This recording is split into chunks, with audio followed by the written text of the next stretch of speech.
Okay, so let's look at some of the nutrients of what I would call of the utmost importance when it comes to hair growth. And so these ones listed here have all been researched. They've all been studied. I've seen even in my practice a number of people with these similar types of patterns in these nutritional deficits, where we've got hair that's either not growing well, not growing thick, not growing healthfully, or hair loss directly, right? And so number one on the list is protein, and number two on the list is collagen.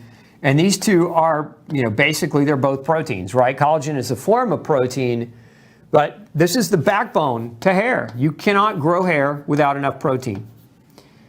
And what I see right now happening in the world really is somewhat of a tragedy, and that's this right here. This plant-based push. I'm not saying you can't go toward a heavier plant-based diet. It is right for some people. But this plant-based push to the world, to everyone, right? It's a generic recommendation, and it's in the name of let's all save the planet, right?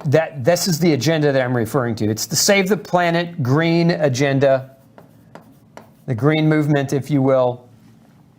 It's nonsense. Eating animals and raising cows does not cause global warming. If you took basic biology in high school, you learned about the carbon cycle and the cycle of life. And anyway, I'm not going to get into that. It's just going to make me mad. But this big push, because of somehow that you're going to kill the planet if you eat meat, is dangerous. This is super dangerous. Because what it's really doing, this push is causing wide-scale mass protein malnutrition in our youth. And aside from the fact that this is going to cause hair loss, which, some would say, well, hair loss is not a disease. Hair loss is the beginning of disease. Protein is important for more than just the growth of hair. It's important for immune system function. That's why, as we were talking earlier, COVID, what does it do? Any infection sequesters protein from your muscle.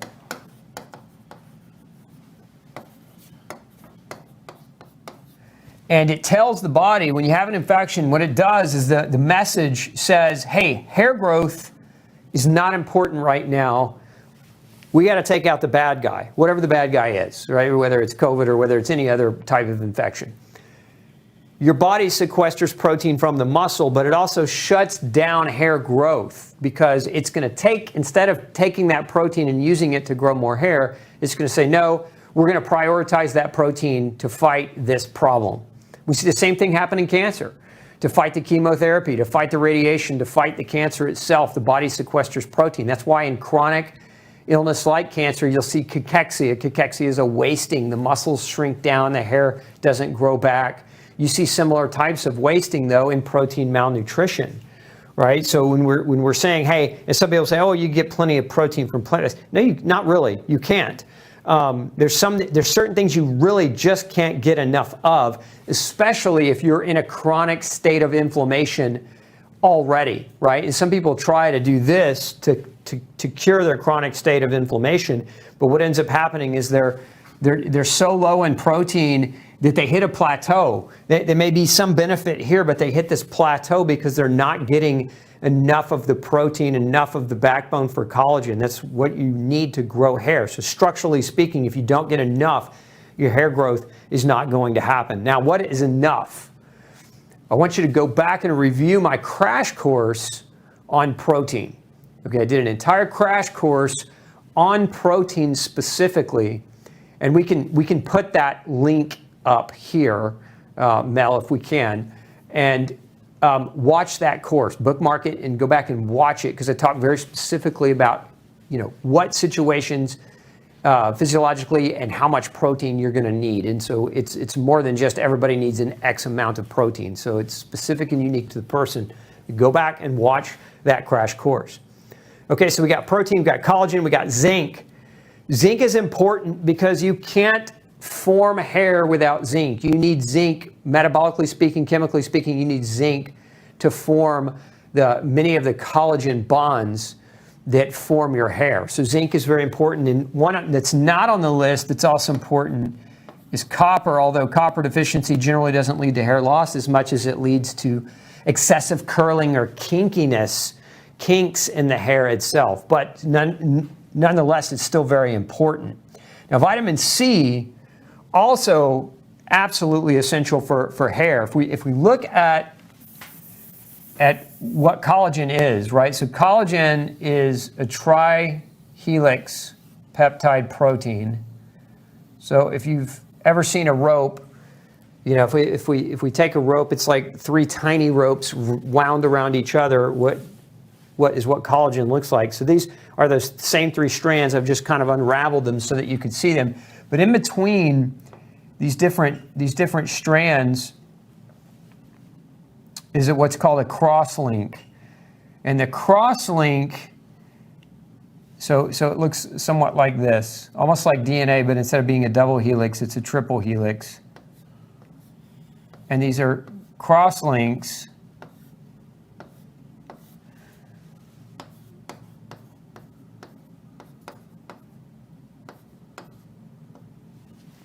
cross-links that make the hair strong and somewhat flexible.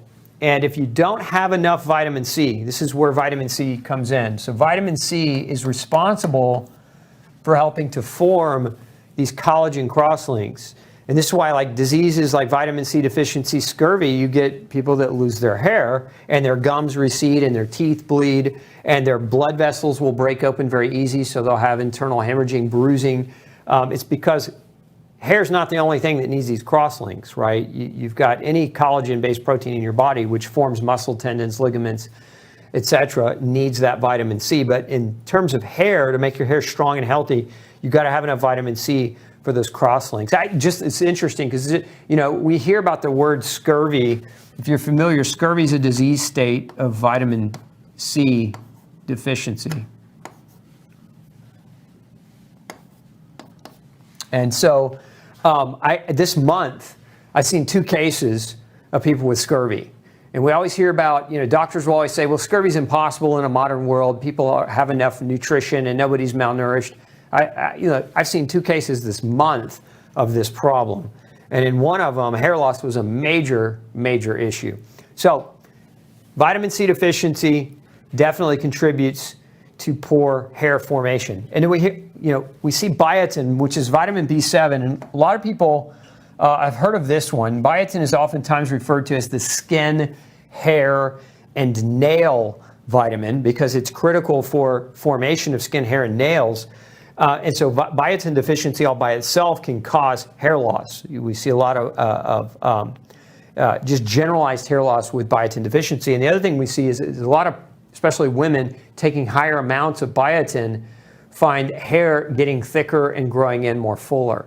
So this is definitely a nutrient playing a big role. Now, biotin is part of the B complex, but there are other B vitamins that are necessary beyond biotin for hair. And one of them, very important, is folate. Another one of them is vitamin B5. Very, very critical, both of these, for proper hair growth. You'll notice in a lot of shampoos, on purpose, you'll see pantothenate. That's what vitamin B5 is. Pantothenate is just another way to say vitamin B5. Why do they put it in shampoo? Because it's important for hair health. The problem is putting it in your shampoo and rubbing it on your hair, your existing hair, is not really going to nourish your hair as much as if you get enough in the body by eating it in adequate quantities or potentially supplementing with it. But very important for hair growth. Vitamin D as a pre-hormone plays a major role in the stimulation of hair growth, and there have been a number of studies on vitamin D and hair loss showing people with adequate vitamin D have less hair loss issues. We also know iron, anemia and iron deficiency. You need iron for hair growth, but you also need iron for oxygen. Remember, all of your processes of growth right? So when you're trying to grow hair, grow muscle, healthy new skin, etc., those are called anabolic growth processes in the body, require oxygen. And the connection here is that if you don't, O2, that's oxygen. If you don't have enough iron, then your red blood cells can't deliver oxygen to your tissues effectively or efficiently. And that means that those areas are not going to be able to generate the energy that they need to maintain themselves. And so if we're talking about hair follicles and hair cells not getting adequate oxygen delivery, we're going to see that affect the growth of the hair directly. And then we got omega-3. Now, it's interesting because a lot of pet foods contain extra omega-3 for a shiny coat, right? For that shiny coat for your animal. It's the same thing in humans. You need omega-3. The oil that's secreted onto the hair itself is very protective of the hair and helps to prevent aggressive hair loss. So omega-3, one of the most important. And then selenium deficiency. So selenium works in two ways. So not having enough selenium can definitely lead to hair loss. And there's several mechanisms. One is that you need selenium to form hair itself, but selenium also acts as an antioxidant, which for a lot of folks, the antioxidant power of selenium protects the hair cell and the hair itself from senescence, from premature damage. Right, so as an antioxidant, it's very protective, but it's also necessary to grow the hair. Now, too much selenium can cause hair loss. So this is one of those. It's about balance and a fine line. So I don't recommend that any of you watching this go and just start, mega dosing selenium to try to get your hair to grow, because it may work, but you get on the other side, man. Now maybe you're taking too much, and then your hair starts falling out again, and it's not because of the deficiency, because of the toxicity. So just be aware that too much selenium can actually cause hair loss, but not enough can actually cause hair loss as well. So it's one of those that kind of sits right in the middle. So these are some of the biggest. Now, are there other nutrients that are important for hair growth? Yes. Hey, don't forget to check out the rest of the series right here. Make sure you hit subscribe below. And as always, thanks for tuning in.